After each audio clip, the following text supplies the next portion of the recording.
For 3.5 million Americans, this is their second week living in darkness, wondering when food and water and fuel they need will arrive.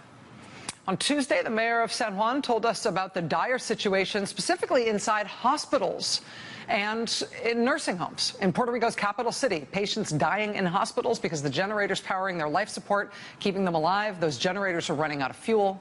People needing to be evacuated out of nursing homes that were going day after day after day with no power, no running water, no ability to provide food to their patients.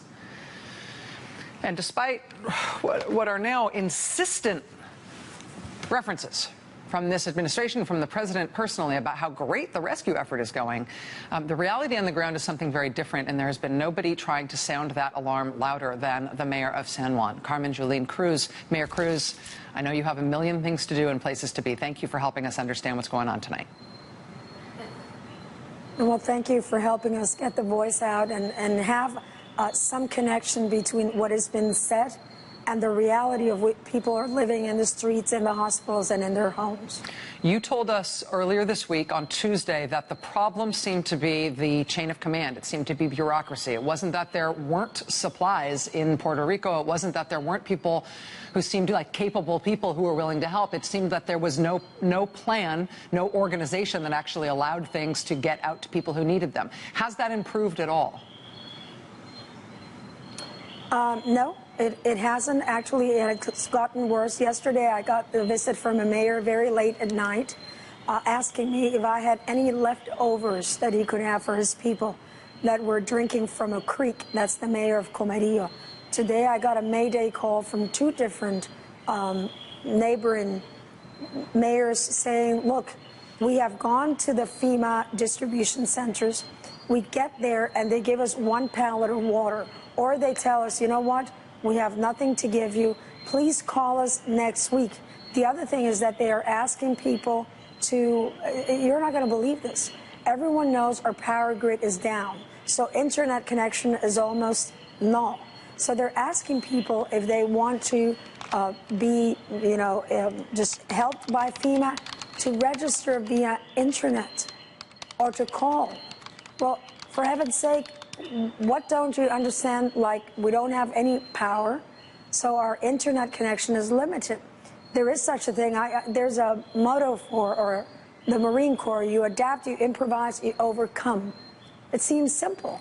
So if you do not have internet, don't ask people to register using internet. You adapt and you do a different way. So they said, well, everything is going according to the plan, where maybe when you're sitting in air conditioning, everything is going in accordance to plan. Today, I had to rant and rave, and I had to thank Regional Manager John Rabin for helping, because I was still getting questions from FEMA of what are my priorities.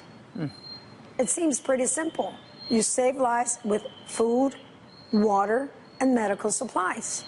It just doesn't seem like the most powerful nation in the world could be incapable of just having, in 100 by 35 mile long, the ability to just put fuel into hospitals. And then I was told, well, hospitals have to request to be put on the list, for heaven's sake. Wow. You know, there's a list of all the hospitals in Puerto Rico. You just don't have time for any of this. And it's appalling. You know why, Rachel? Because it's a disconnect to the reality of the heart of the American people. I lived in Boston. I lived in Pittsburgh, Pennsylvania. I gave birth there. And I know that the American people are brave people. They're wholehearted people. And they just charge when something is not wrong. They invented when you have to move it, you move it. When you have to go around it, you go around it. So I have no idea why this is going on. And there's a disconnect between what the FEMA people are saying is happening and what the mayors and the people in the towns know that is happening. So I was promised and commitment tomorrow from Mr. John Rabin himself. Miraculously, I was told that I was going to get 2 containers of food and water, and lo and behold, after I ranted and raved, I got a lot more. But you know what? That's not the way things should happen. When you say you rented a rig, Mayor, I'm sorry to interrupt you. When you say you rented a rig, you're saying that you had to pay cash to rent a tractor, an 18-wheeler, in order to move these containers? No. I moved some of the containers. I said, I screamed and shouted, literally, and said, my people are dying here. What do you want to do? I mean, we have given FEMA piles and piles of information. Piles and piles of information, but you got to fill out this form and fill out the other form. And, I understand there is a process, but there are lives at stake here. When you are at war, you just don't say, oh, let me see if there's a raider in this field so I can land the plane to rescue somebody. No, you land the field, you land in the baseball park, whatever needs to be done, you do it. So there seems to be, in this emergency management, a lot of management and very little sense of emergency. The one thing that I saw today that made me feel like there was a change in the organizational approach to this, Mayor, was that the Army started to send out releases about dispatching teams by helicopter into far-flung towns. Obviously, the Army has taken organizational control of the relief effort, we're told, as of today. Have you seen any evidence of change because of the Army taking over? Are you hopeful about that?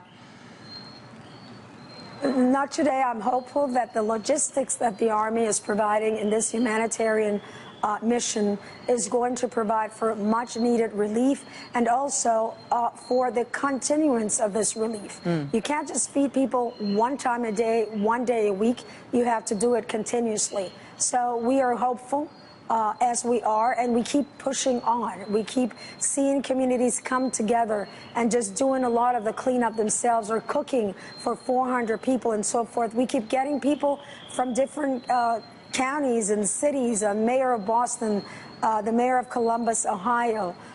They're reaching out and they're saying, Mayor, what do you need? And whatever I get, I will share with the rest of the municipalities in Puerto Rico, because we're just one. We're just one, and we're giving an SOS. This is for you. I'm going to give this to the production because you've been very helpful in getting out the SOS call for everybody and making sure that our voices are heard. So we thank you very much for that. San Juan Mayor Carmen Yulín Cruz, thank you for talking to us. Please keep us apprised and tell us what else people need to know. And please take good care of yourself. You're doing a lot of work here, a lot of days, a lot of late nights here. You got to make it through this, too. Thank you very much, man. All right, we'll be right back. Stay with us. Hey there, I'm Chris Hayes from MSNBC. Thanks for watching MSNBC on YouTube. If you want to keep up to date with the videos we're putting out, you can click subscribe just below me or click over on this list to see lots of other great videos.